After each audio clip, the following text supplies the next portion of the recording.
17 бап. Ыбырам 99 жашка чыкканда Теңир ага келип мындай деди: "Мен кудуреттүү Кудаймын.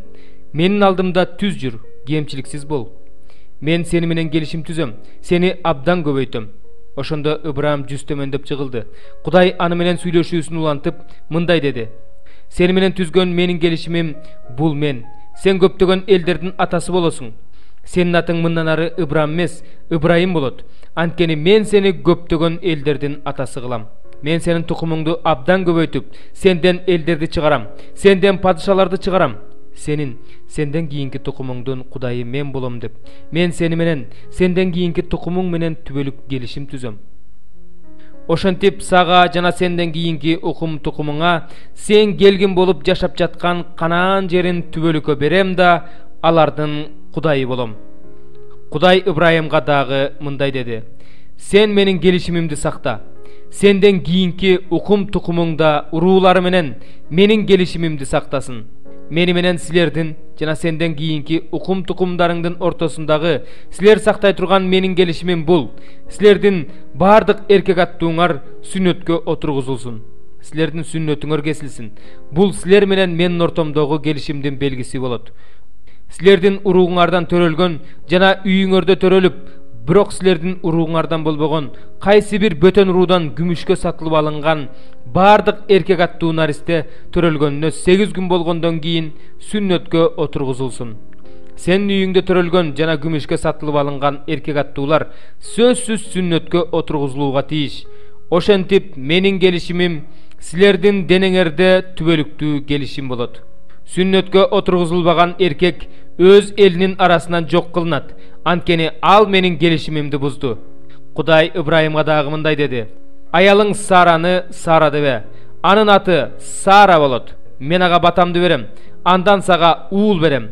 Сарага батамды берем, андан элдердин падышалары да чыгат." Ошондо Ыбрайым жүз төмөндөп чыгылып, кантип эле 100гө чыккан адамдан уул төрөлсүн, 90 жаштагы Сара кантип эле төрөсүн деп ичинен күлдү. Ыбрайым Кудайга минтип айтты: "О, сенин алдыңда Исмаил эле тирүү жүрсө экен." Кудай мындай деди: "Сага аялың Сара өзү уул төрөп берет. Сен ага Исхак деген ат коесуң. Мен аны жана анын кийинки тукуму менен түбөлүктүү келишим түзөм. Мен сенин Исмаил жөнүндө айтканыңды да уктум. Эми мен ага батамды берип, аны кайрып келем да абдан көп кылып көбөйтөм. Андан 12 уруу башчысы төрөлөт. Мен андан улуу эл чыгарам. Бирок мен келишимимдин келерки жылы ушул маалда Сара сага төрөп бере турган Исхак менен түзөм." Ошондон кийин Кудай Ыбрайым менен сүйлөшүүсүн токтотуп, анын жанынан жогору көтөрүлүп кетти. Ыбрайым өз уулу Исмаилди, өз үйүндө төрөлгөндөрдү күмүшүнө сатып алгандарды, өзүнүн үйүндөгү эркек аттуулардын баарын дал ошол күнү Кудай айткандай кылып сүннөткө отургузду. Сүннөтүн кестиргенде Ыбрайым 99 жашта эле. Ал эми анын уулу Исмаил сүннөтүн кестиргенде 13 жашта эле. Так ошол күнү Ыбрайым да анын уулу Исмаил да сүннөткө отургузулду. Аны менен бирге анын үйүндөгү эркек аттуулардын баары, анын үйүндө төрөлгөндөр жана бөтөн уруудан күмүшкө сатылып алынгандар да сүннөткө отургузулду. 16 бөлүм. Фарисейлер менен саддукейлер Исанын жанына келишти да аны сынаш үчүн асмандан жышаан көрсөтүшүн суранышты. Иса болсо аларга: "Кеч киргенде силер күн кызарып батып бара жатат. Эртең күн ачык болот дейсиңер. Эртең менен болсо асман түнөрүп турат, күн бузулат окшойт дейсиңер. Ханткорлор, асманды карап аба ырайын аныктай аласыңар да анан убакытка байланыштуу жышаандарды айырмалап биле албайсыңар. Бузулган жаман муун жышаан көргүсү келет. Бирок ага Жунус пайгамбардын жышаанынан башка жышаан көрсөтүлбөйт" деди да ал жерден кетип калды. Алар наркы өзгө сүзүп өтүштү. Шакирттер болсо нан алып алууну унутуп калышкан эле. 6. Иса аларга фарисейлердин жана саддукейлердин ачыткысынан сак болгула деди. Алар болсо нан албаганыбыз үчүн ушинтип айтып жатат го деп ойлошту. Иса алардын оюн билип мындай деди: "Ишеними аздар, эмнеге нан алып албаганыңар жөнүндө ойлоп жатасыңар? Дагы эле түшүнө элексиңерби? 5 нанга 5000 киши тойгону канча себет ашып калганы эсиңерден чыгып кеттиби? 7 нанга 4000 киши тойгону канча себет ашып калганы эсиңерден чыгып кеттиби? Кантип түшүнгөн жоксуңар? Мен силерге фарисейлер менен саддукейлердин ачыткысынан сак болгула дегенимде нан жөнүндө айткан жокмун. аны нандын ачыткысынан эмес, фарисейлер менен садукейлердин окутуусунан сактандырганын шакирттер ошондо түшүнүштү. Иса Филипптин шаары Кейсарияга келгенде шакирттеринен адамдар мени адам уулун ким деп эсептешет деп сурады.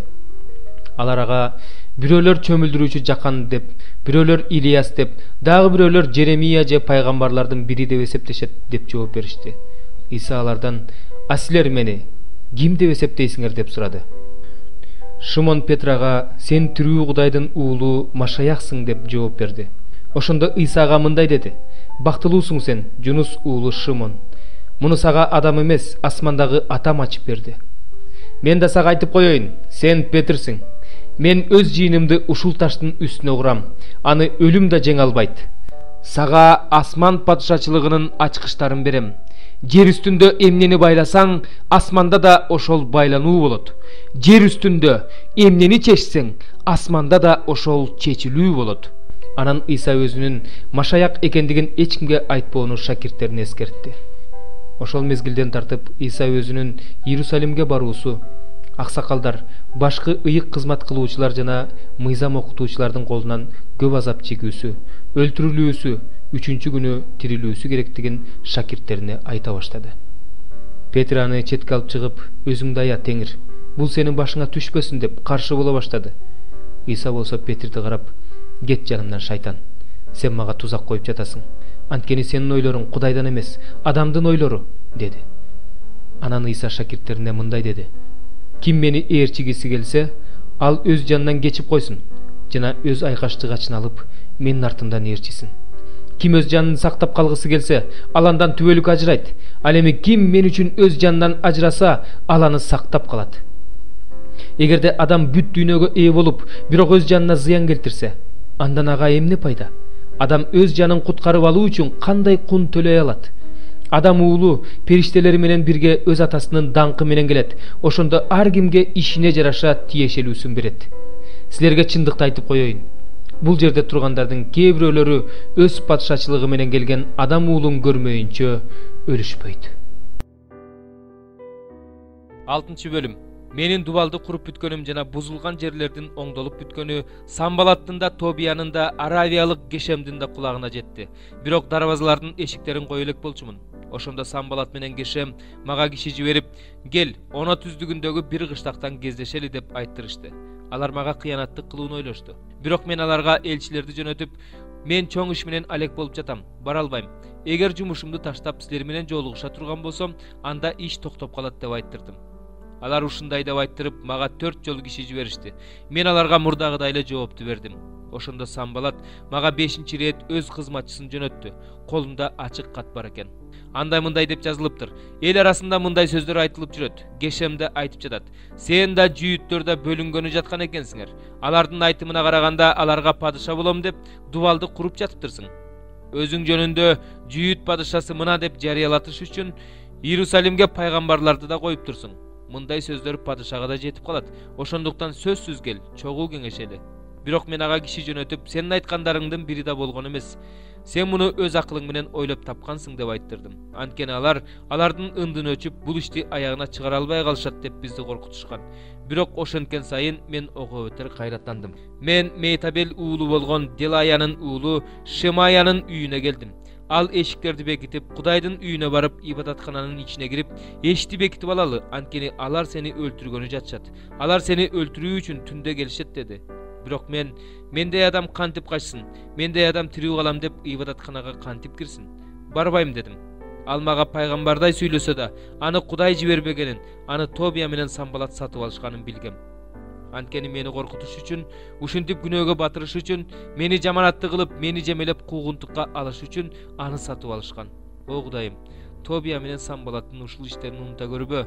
Мени коркуткусу келген пайгамбар аял Ноядияны жана башка пайгамбарларды да унута көрбө. Дубал Элул айынын 25-чи күнү 52 күндө курулуп бүттү. Бул тууралуу бүт душмандарыбыз укканда жана биздин тегерегибиздеги бүт элдер көргөндө, алар абдан коркуп калышты. Бул ишти биздин Кудай кылганын билишти. Бирок ошол күндөрү жүйүттөрдүн атактуу адамдары катты көп жазып, Тобияга жөнөтүп турушту. Тобиядан да аларга кат келип жатты. Анткени Жүйүт аймагындагы көп адамдар ага ант беришип, бир келишимде болушту. Себеби ал Арах уулу Шиханянын күйөө баласы эле. Анын уулу Жоханан Берехия уулу Мешуламдын кызын алган. Атыгүл менин көзүмчө анын кең пейилдигин кеп кылышчу. Менин сөздөрүм да ага жеткирилип турчу. Тобия мени коркутуш үчүн кат жөнөтүп турду. 16-бөлүм. Павыл Дербеге да Листрага да барды. Листрада Тиметей деген шакирт бар эле. Анын энеси Исага ишенип калган Жүйүт, ал эми атасы Эллин болчу. Листрада жана Иконияда жашаган бир туугандар ал жөнүндө жакшы күбөлөндүрүшчү. Павыл аны өзү менен ала кетүүнү каалады. Ошондуктан аны ал жактагы жүйүттөр үчүн сүннөткө отургузду. Анткени анын атасы Эллин экендигин бардыгы билишчү. Алар шаарларды кыдырып Исага ишенгендерге Иерусалимдеги элчилер жана жыйын башчылары тарабынан берилген көрсөтмөлөрдү аткаруу керектигин айтып жүрүштү. Жыйындагылардын ишеними бекемделип, сан жагынан күндөн күнгө көбөйүп жатты. Ыйык рух тарабынан Асияда жакшы кабар таратууга жол берилбегендиктен, алар Фригияны жана Галатия өлкөсүн аралап өтүп, Мусия дубанына жакын келишти да, ал жерден Битиния дубанына кетүүгө аракет кылышты. Бирок рух буга жол берген жок. Ошондуктан Мусиянын жанынан өтүп, алар Троас шаарына келишти. Түн ичинде Павыл бир көрүнүш көрдү. Көрүнүштө македониялык бир киши андан Македонияга келип бизге жардам бер деп өтүндү. Павыл ушул көрүнүштү көргөндөн кийин Теңир биздин Македонияда жакшы кабар айтууга чакырып жатат деген тыянак чыгардык да, дароо ошол жака барууга аракет кыла баштадык. Ошентип биз Троастан кемеге түшүп түз эле Самофрак аралына эртеси күнү Неаполь шаарына келдик. Неаполдан Филиппиге келдик. Бул Македониянын биринчи бөлүгү болуп эсептелген римдиктер жашаган шаар эле. Бул шаарда биз бир нече күн болдук. Ишемби күнү шаардын сыртына чыгып, дарыянын боюна бардык. Адатта ал жерде жүйүттөр Кудайга сыйынышчу. Ал жерден орун алып отурдук да, чогулган аялдар менен сүйлөшө баштадык. Алардын арасында Тиатира шаарынан келген, кочкул кызыл кездеме менен соода кылган Лидия деген аял айтылып жаткан сөздөрдү угуп отурган. Ал Кудайды урматтаган аял эле. Павылдын айткан сөздөрүн түшүнүшү үчүн Теңир анын жүрөгүн ачты. Ал өзүнүн үй бүлөсү менен бирге сууга чөмүлдүрүлгөндөн кийин, эгерде силер мени Теңирге чыны менен ишенди деп эсептесеңер, анда менин үйүмө келип, меникинде жашап тургула деп өтүндү. Биз анын өтүнүчүнө макул болдук. Бир жолу биз сыйынуу жайына бара жатып, көз ачыктык кылдыруучу жини бар бир күн кызга жолуктук. Ал кыз көз ачыктык кылуу менен өзүнүн кожоюндарына көп киреше түшүрчү экен. Ал Павылдын жана биздин артыбыздан калбай, мындай деп кыйкырып жүрдү: "Бул адамдар бардыгынан жогору турган Кудайдын кулдары. Булар бизге куткарылуу жолун жарыялап жүрүшөт." Кыз көп күн ушинтип жүрдү. Павылдын ачуусу келип артына бурулду да, кыздын ичиндеги жинге "Иса Машаяктын атынан буйрук кыламын, кыздын ичинен чык" деди. Жин ошол замат чыгып кетти. Кыздын кожоюндары өздөрүнө киреше түшпөй каларын билишкенде, Павыл менен Сыласты кармап алып, аянтка башкаруучуларга сүйрөп барышты. Аларды аскер башчыларга алып келишип, "Мына бул жүйүттөр шаарыбызды дүрбөлөңгө чүрүп, бизге римдиктерге кабыл алууга да, аткарууга да болбогон каада салттарды үгүттөп жүрүшөт" дешти. Эл да аларга каршы чыкты. Аскер башчылар болсо кийимдерин сыйрып алып, аларды таяк менен сабоого буйрук беришти. Аларды катуу сабашкандан кийин түрмөгө түртүп киргизишти да, түрмө сакчысына өтө сактык менен кайтарууну буйрук кылышты. Ушундай буйрук алган түрмө сакчысы аларды ички түрмөгө түртүп киргизип, буттарына жыгач кишен кийгизип койду. Түн ортосу болуп калган убакта Павыл менен Сылас сыйынып Кудайды даңктап урдашты.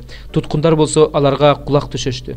Бир маалда катуу жер титирөө болуп, түрмөнүн пайдубалы солкулдап кетти. Ошол замат бардыгы эшиктер ачылып, бардыгынын кишендери бошоп калды.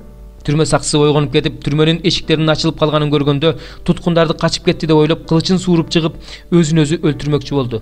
Бирок Павыл мындай деп кыйкырып жиберди: "Өзүңө эч кандай жамандык кылба, анткени бардыгыбыз бул жердебиз." Түрмө сакчысы шам сурап алып, түрмөнүн ичине чуркап кирди да, коркконунан титиреп, Павыл менен Сыластын алдына келип чыгылды. Анан аларды сыртка чыгарып, "Мырзаларым, куткарылыш үчүн эмне кылуум керек?" деп сурады. Алар болсо ага "Теңир Иса Машаякка ишен, ошондо өзүң да үйүңдөгүлөр да куткарылат" дешти. Ошентип алар ага жана анын үйүндөгүлөрдүн бардыгына Теңирдин сөзүн айтып беришти. Ошол эле түнү түрмө сакчысы аларды үйүнө алып барып, алардын жараларын жууду. Андан кийин ал дароо эле үйүндөгүлөрдүн бардыгы менен бирге сууга чөмүлдүрүлдү. Аларды үйүнө киргизип, алдыларына дасторкон жайды. Исага ишенип калышкан үчүн ал үйүндөгүлөр менен бирге аябай кубанды. Таң атканда аскер башчылары шаар кызматчылары аркылуу кечээги адамдарды бошоткула деп айттырып жиберишти. Түрмө сакчысы бул кабарды Павылга билдирип, аскер башчылары силерди бошотуш үчүн кишилерди жиберишиптир. Ошондуктан чыккыла да тынчтык менен кеткиле деди. Бирок Павыл аларга бизди римдик атуулдарды сураксыз эле бүт элдин алдында сабап түрмөгө камашты. Эми бизди жашыруун бошотушмакчыбы? Мындай болбойт, бизди өздөрү келип чыгарышсын деди. Шаар кызматчылары бул сөздөрдү аскер башчыларына айтып барышты. Аскер башчылары эки элчинин римдик атуулдар экендигин угуп коркуп кетишкендиктен келип алардан кечирим сурашты да аларды түрмөдөн чыгарып шаардан кетүүлөрүн өтүнүштү. Алар болсо түрмөдөн чыккандан кийин Лидиянын үйүнө келишти. Ал жерден бир туугандарга жолугуп, акыл насаат айтышты, анан жолго чыгышты.